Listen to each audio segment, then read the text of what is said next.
فرمایا کہ هو الذی ارسل رسولہ بالہدی ودین الحق، وہ ذات اللہ رب العزت ارسل جس نے بھیجا رسولہ اپنے رسول کو بالہدی ہدایت کے ساتھ ودین الحق اور سچے دین کے ساتھ، ودین الحق اور سچے دین کے ساتھ۔ وہ دین اسلام اللہ رب العزت نے اپنے نبی کو مبعوث فرمایا نمبر 1 ہدایت دے کر۔ ہدایت کا ذکر اس لیے کہ یہ کامیابی کی بنیاد ہے۔ وَإِن تُطِيعُوهُ تَهْتَدُوا، اگر میرے رسول کی اطاعت کرو گے تو ہدایت پاؤ گے، اور ہدایت پانے والا ہی جنت کا مستحق ہوگا۔ جب آدم علیہ السلام کو اتارا گیا زمین کی طرف، فرمایا کہ فَإِمَّا يَأْتِيَنَّكُم مِّنِّي هُدًى فَمَن تَبِعَ هُدَايَ فَلَا خَوْفٌ عَلَيْهِمْ وَلَا هُمْ يَحْزَنُونَ۔ اب میری طرف سے ہدایت آئے گی، میری طرف سے۔ یہاں 2 باتیں بیان ہو رہی ہیں، ہدایت آئے گی اور میری طرف سے۔ مانا ہدایت نامی چیز کسی اور کی طرف سے آ ہی نہیں سکتی، زمین پر یہ تیار ہو ہی نہیں سکتی۔ آسمانوں پر بنے گی، اللہ تعالیٰ بنائے گا، لِكُلٍّ جَعَلْنَا مِنْكُمْ شِرْعَةً وَمِنْهَاجًا، اور اللہ ہی ہدایت کو نازل فرمائے گا۔ اس ہدایت کو جو اختیار کرے گا وہ کامیاب ہوگا اور جنت کا مستحق ہوگا، ورنہ نجاح کی اور کامیابی کی کوئی صورت نہیں۔ تو اللہ تعالیٰ نے وہ ہدا اپنے نبی کو دی، جس ہدا کے بارے میں آدم علیہ السلام کے قصے میں اللہ نے ذکر کیا کہ میری طرف سے ہدا آئے گی، جو اس کو مانے گا وہ جنتی ہوگا، اس گھر کو آباد کرے گا۔ اور جو اس ہدایت سے صرف نظر اختیار کرے گا یا کسی اور شے کو ہدایت قرار دے کہ اس کی پیروی کرے گا، وہ سخت ترین ناکام ہوگا۔ اور دین حق یہ ہدایت بھی ہے، اور دین حق بھی سچا دین، لِيُظْهِرَهُ عَلَى الدِّينِ كُلِّهِ، تاکہ اللہ تعالی غالب کر دے اس کو، اس ہدایت کو، اس سچے دین کو، علی الدین کلہ، سارے ادیان پر۔ جو بھی ادیان اس دین کے مخالف ہیں ان سب پر غالب کر دے۔ دین کا غلبہ 2 چیزوں کے ساتھ ہے، یا تلوار کے ساتھ یا حجت کے ساتھ، دعوت کے ساتھ۔ تو اللہ رب العزت اس دین کو غالب کرے گا سارے ادیان پر۔ یہ تو تلوار اپنا کام کرے گی، اور جو سر اس دین کی دعوت میں رکاوٹ بنتے ہیں انہیں کاٹے گی، تاکہ پیچھے والے لوگ ان کا انجام دیکھ کر ڈر جائیں اور اس سچے دین کو قبول کر لیں۔ تو بالسیف اس دین کا غلبہ، اور یا پھر حجت، بیان، دلیل، آیات بینات اور کتاب و سنت کی دعوت کے ساتھ یہ دین غالب آئے گا۔ نبی علیہ السلام کی ایک حدیث جس سے حق آشکارا ہوتا ہے اور حق تلاش کرنے میں آسانی ہوگی، لا تزال طائفۃ من امتی علی امر اللہ علی الحق ظاہرین۔ ایک طائفہ، ایک جماعت میری امت کی ہمیشہ قائم رہے گی اللہ کے امر پر، اور وہ ظاہر ہوگی۔ یہ بھی ایک انداز ہے حق تلاش کرنے کا۔ تمہارے پاس قرآن، تمہارے پاس اللہ کے نبی کی سنت، آیات بینات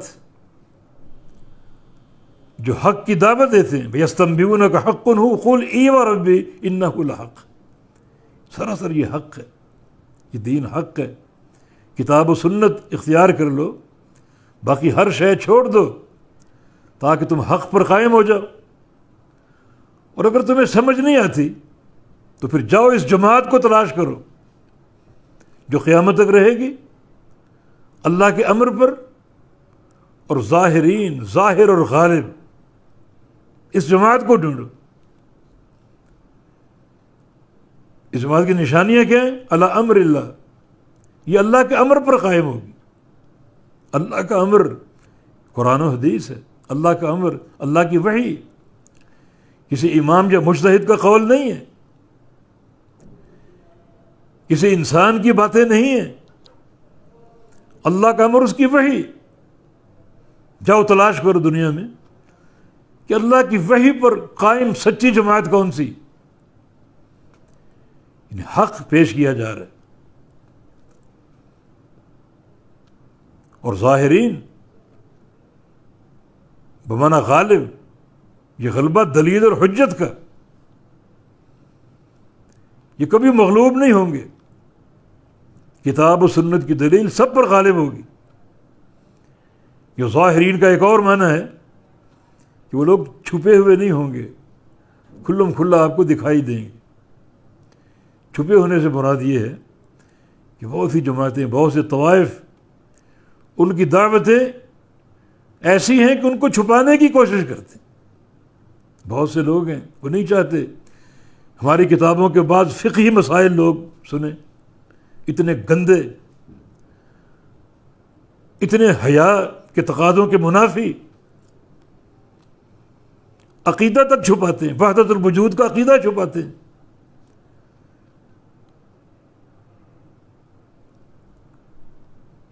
وہ اتفاق سے ایک دفعہ جہاز میں ایک عربی سے ملاقات ہوئی، وہ کہتا تھا کہ میں رائے ونڈ آیا ہوا تھا اور اب ان سے ناراض ہو کر جا رہا ہوں واپس۔ ناراض کیوں؟ تو کہتا ہے کہ وہ دن بھر میرے ساتھ ہوتے اور رات کو کچھ ایسا کام انجام دیتے، میں نے محسوس کیا وہ چاہتے تھے کہ یہ نہ دیکھیں۔ مجھے ایک حرص تھی کہ میں دیکھوں رات کو کیا کرتے، تو وہی بتیاں بجھا کر اجتماعی ذکر۔ ایک دن میں چپکے سے چلا گیا پیچھے چھپ کے، اور دیکھا کہ وہ بتیاں بجھا کر نقش بندی طریقے سے، سہر وردی طریقے سے اجتماعی ذکر۔ بھئی اگر یہ حق ہے تو چھپا کیوں رہے ہو؟ نہیں، ظاہرین وہ جماعت ایسی ہوگی، ان کی دلیل کا غلبہ قائم ہوگا اور ان کی دعوت کھلم کھلی، ان کا عقیدہ، ان کا عمل، ان کا منہج، ان کی سیاست، ہر چیز واضح ہوگی۔ وہ کوئی بات، کوئی مسئلہ چھپانے کی کوشش نہیں کریں گے۔ اور دین کا مزاج بھی یہی ہے، لیظہرہ علی الدین کلہ، کہ اللہ تعالیٰ نے اپنے رسول کو بھیجا ہدایت دے کر، سچا دین دے کر، تاکہ اس دین کو غالب کر دے دنیا کے سارے ادیان پر۔ یہ دین غالب آئے، چاہے وہ غلبہ بذریعہ تلوار ہو اور چاہے وہ غلبہ بذریعہ حجت اور بیان ہو۔ وَلَوْ كَرِهَ الْمُشْرِكُونَ، اگرچہ مشرکین اسے ناپسند سمجھیں، مگر اللہ رغم ان کی ناپسندیدگی کے اللہ کا دین آئے گا، چھائے گا، غالب ہوگا، اور سارے ادیان مغلوب اور مخور ہو جائیں گے۔ سارے ادیان، دعوت قائم ہے، لیکن ایک وقت آئے گا جب عیسیٰ علیہ السلام نازل ہوں گے، اور یہ تفسیر امام مجاہد رحمہ اللہ کی، جو تفسیر کے بہت بڑے امام تھے، کہ اس وقت تو سارے دین ختم ہو جائیں گے۔ لا یبقی الا دین واحد، ایک دین باقی بچے گا، وہ دین اسلام۔ عیسیٰ علیہ السلام یضع الجزیہ، جزیہ ختم کر دیں گے۔ اس کا معنی یہ نہیں ہے کہ اس حکم کو منسوخ کر دیں گے، حکم قائم ہوگا مگر جزیہ دینے والا کوئی نہیں ہوگا۔ سارے مسلمان ہوں گے، جزیہ کس سے لیں؟ جزیہ کفار سے لیتے ہیں، کوئی کافر باقی بچے گا ہی نہیں۔ ایک ایک یہودی کو چن چن کر قتل کر دیا جائے گا۔ یقتل الخنزیر، خنزیر کو قتل کر دیں گے، اور ایک دین باقی بچے گا۔ لیظہرہ علی الدین کلہ، اللہ تعالیٰ نے اپنے نبی کو دین حق دے کر بھیجا تاکہ اس دین کو سارے ادیان پر غالب کر دے۔ جب بھی کوئی دین حق سے ٹکرائے گا، غلبہ دین حق کے لیے، چاہے وہ تلوار کے ذریعے ہو، چاہے وہ حجت اور بیان کے ذریعے ہو۔ اور بالآخر یہ وقت جو عیسیٰ علیہ السلام کے نزول کے بعد ہوگا، اس وقت تو سارے ادیان پر یہ دین غالب آ جائے گا، اور اس خطہ ارضی پر دین اسلام کے علاوہ دوسرا کوئی دین نہیں بچے گا۔